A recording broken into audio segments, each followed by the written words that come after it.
Yan guys, oh. Kakapagod din pala. Higit isang oras tayong nagwalis, paikot ng bahay. Yan, so ang dami. Ang dami, tambak talaga yung basura. Kahit yung mga tuyong dahon lang. Yun, so pinagpawisan tayo. Para tayong nag-jogging, ano.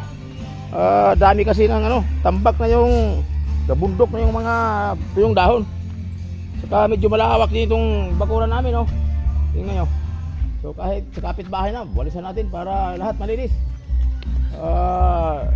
Maganda naman yung panahon. Maganda yung sikat ng araw, maliwalas. So nagkaroon tayong pagkakataon para maglinis ng bahay. Paikot sa bahay. Lagi tayo kasi nasa work eh. Kaya ngayon kasi Sabado, dito naman tayo para sa ating tahanan. Maglinis tayo. Okay, yung mga tubig-tubig yan, ano natin, kasi yung lamok, delikado yung jinggi. So, makikita rin natin yung paikot lang.